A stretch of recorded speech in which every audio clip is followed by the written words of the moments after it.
아멘. 감사합니다.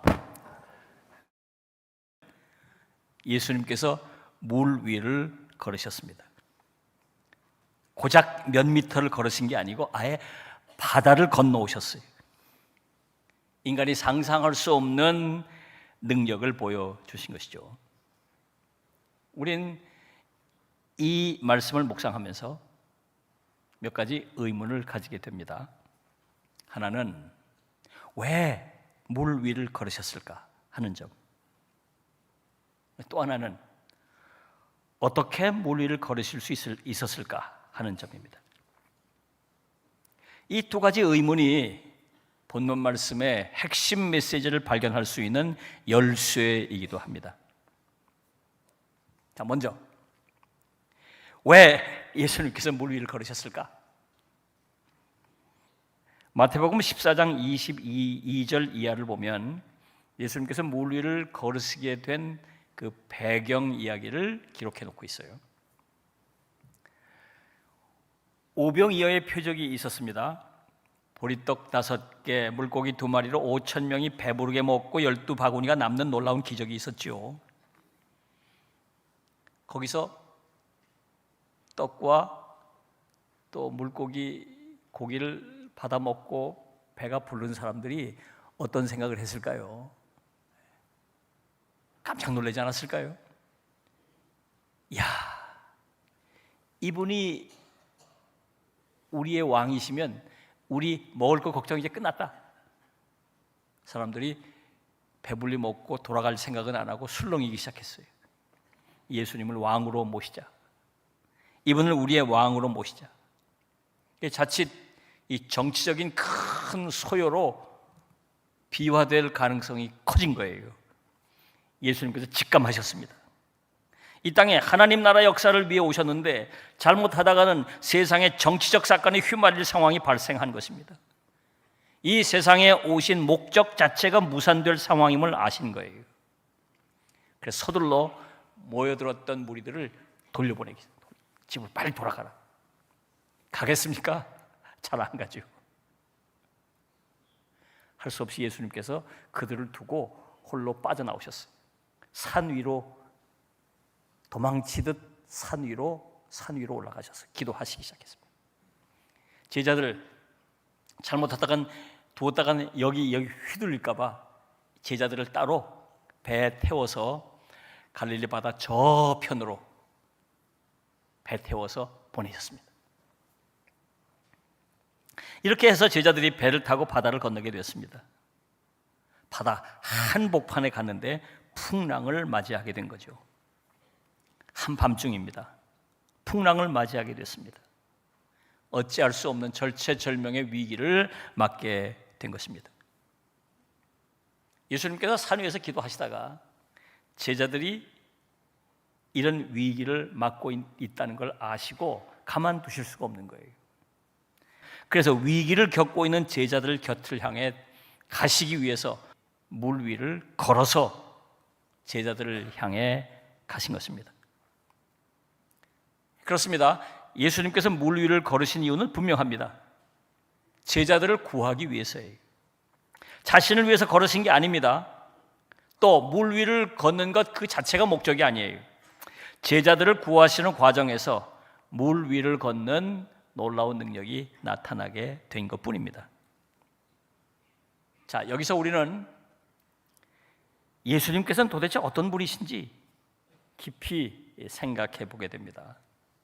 우리와의 관계 속에서 예수님은 어떤 분이신가 생각해 보게 되죠. 우선 예수님께서는 우리의 형편을 잘 아신다는 거예요. 우리의 형편과 처지를 잘 아시는 분이라는 것입니다. 우리가 말씀드리지 않아도 잘 아십니다. 우리가 기도하고 설명한다고 해도 주님께서는 그 이상을 소상히 알고 계시다 그 말이에요. 때론 어떤 분들이 억울한 일을 당해서 누구도 알아주지 않는다고 하소연을 해요. 이 마음을 누가 알 건가? 알아줄 건가? 너무 억울하고 너무 힘들다고 막 하소연을 하는 분들이 있어요. 아무도 알아주지 않고 누구도 몰라줘도 주님은 아신다 그 말이에요. 주님은 아신다 그 말이에요. 이게 우리가 믿는 예수님이에요. 사람은 알 수 없고 도대체 알 수 있는 방법은 없지만 주님께서는 정확하게 우리의 형편과 처지를 알고 계시다는 것입니다. 시편 139편 1절을 보면 다윗이 이렇게 고백하고 있어요. 여호와여, 주께서 나를 살펴보셨으므로 나를 아시나이다. 다윗은 하나님께서 자신을 누구보다 잘 아시는 분이라고 고백하고 있는 것입니다. 어떤 분이 내가 너무 힘들고 내 힘으로 감당할 수 없는 이 일 때문에 내가 쩔쩔매고 있는데 아무도 관심을 보이지 않고 내가 너무 힘들어 죽겠다고 하소연하는 사람들이 있어요.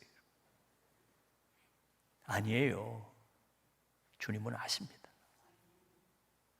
여러분의 그 힘들고 어려운 상황, 딱한 상황을 우리 주님은 아신다 그 말이에요. 주님은 아신다. 사람은 몰라도, 내 가까이 있는 사람들은 몰라도, 당연히 알아줄 만한 사람들이 있는데 그들은 몰라도 주님은 아신다 그 말이에요. 주님은 아신다. 우리가 믿고 의지하는 예수, 그분은 우리의 형편과 처지를 잘 아시는 분이다. 또 하나, 예수님께서는 우리를 찾으신다 그 말입니다. 알고, 우리 형편과 처지를 알고 보고만 계시는 분이 아니다 그 말이에요.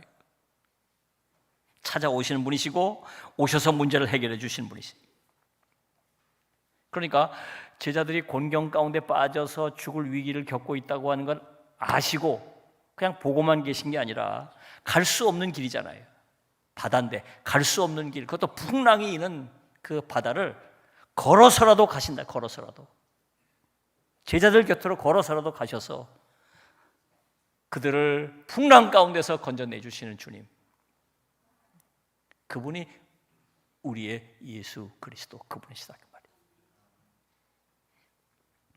그렇습니다. 예수님은 우리를 위기 가운데 버려두지 않으십니다. 길을 잃고 있을 때, 헤매고 있을 때 99마리 양을 두고서라도 끝까지 찾아오시는 분이 있습니다. 바다 한복판에서 풍랑 가운데 위기를 겪고 있을 때 물 위를 걸어서라도 찾아오시는 분이시다 그 말이에요. 주님께서 요한복음 14장 8절에 이렇게 말씀하셨습니다.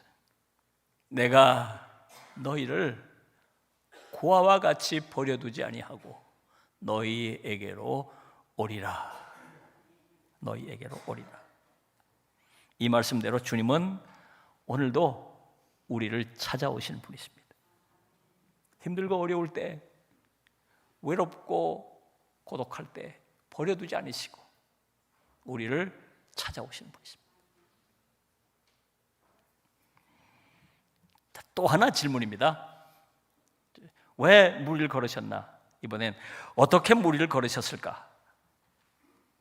도대체 예수님께서는 어떻게 무리를 걸으셨을까 하는 점이에요. 사실 과학적으로 보면 이 사건은 설명할 수 없습니다. 인간이 물 위를 걷는다는 것은 과학적으로는 불가능한 일입니다. 일반적으로 과학과 관련해서 세 가지 용어를 사용합니다. 과학, 반과학, 비과학. 이 과학이란 말은 과학 역사가 토마스 쿤이 쓴 저 유명한 과학혁명의 구조라는 책에서 이렇게 정의하고 있어요. 과학이란 검증이 가능한 지식의 총체이고 제3자가 재검증 가능한 방법으로 검증해야 한다. 이 검증이 되어야 된다는 거죠. 검증이. 자기도 다시 검증해야 되고 제3자도 검증해서 확인될 때 그게 과학적 진실로 인정받을 수 있다는 것입니다. 반과학은 이런 검증이 없이 주장하는 것을 말하는 거예요. 이런 검증을 외면하고 검증 절차를 거치지 않고 그냥 일방적으로 주장하는 것입니다. 비과학이라는 게 있죠. 비과학은 과학에서 다룰 수 없는 부분을 말하는 거예요. 예를 들면 사후 문제라든지 또 종교에 관련된 부분이라든지 이런 것들은 비과학의 부분입니다. 과학이 대답할 수 없는 것들이에요. 과학자들에게 물어보면 모릅니다. 정직한 대답이죠. 그런 분야가 얼마나 많이 있는지 모릅니다. 그렇습니다. 과학은 우리가 생각하는 모든 것을 다 설명할 수 없습니다. 성경은 그렇지만 이런 부분에 대해서 명확하게 설명하죠. 하나님이 천지를 창조하셨다고 선포합니다. 하나님이 계시고 그 하나님이 오늘도 역사하신다고 선포합니다. 성경의 이런 선포를 과학이나 반과학이나 비과학으로 이야기하지 않고 우리는 이런 선포를 초과학이라는 말을 쓰려고 그러는 거예요. 슈퍼 사이언스, 초과학이라는 말을 쓰려고 하는 거죠. 인간의 과학적 지식 저 너머에 계신 하나님께서 인간의 역사 속에 개입하셔서 일으키시는 모든 일들 안에는 이 초과학적인 현상들이 너무 많이 일어나니까요. 자, 오늘 본문을 다시 한번 들여다보면 본문 21절 하반절에 이렇게 기록하고 있어요. 배는 곧 그들이 가려던 땅에 이르렀더라. 곧 그랬어요. 곧. 또 마가복음 6장 51절을 보면 이렇게 기록하고 있죠. 배에 올라 그들에게 가시니 바람이 그치는지라 그랬습니다. 자, 다시 한번 살펴볼까요?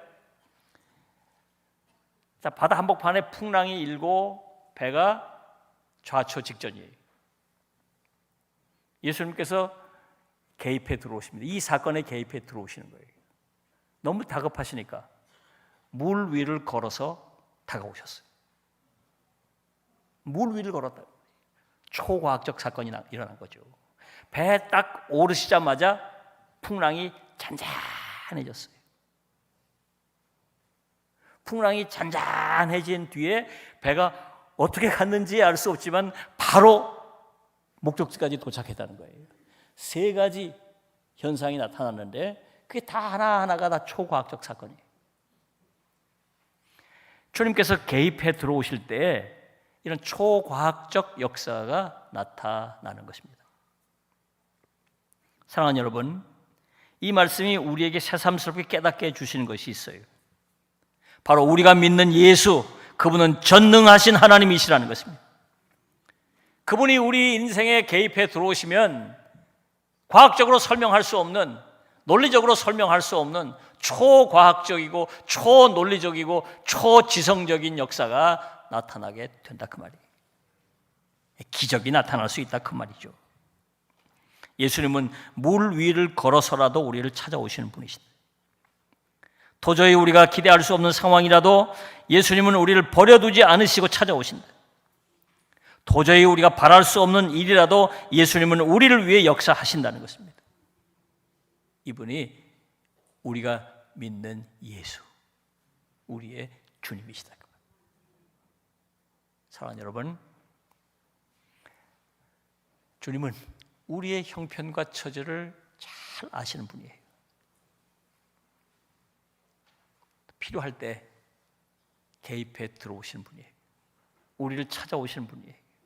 우리의 문제를 해결해 주시고 우리를 곤경 가운데서 건져주시고 놀라운 능력을 나타내 보이시는 분이십니다. 사랑하는 여러분, 이분이 우리의 주님이세요. 이 주님을 더 굳건히 믿고 주님과 동행하시면서 승리하시기를 주님의 이름으로 축원합니다. 기도하겠습니다. 주신 말씀을 생각하면서 우리의 다짐과 결단의 기도를 주 앞에 드립니다. 다 같이 기도하겠습니다.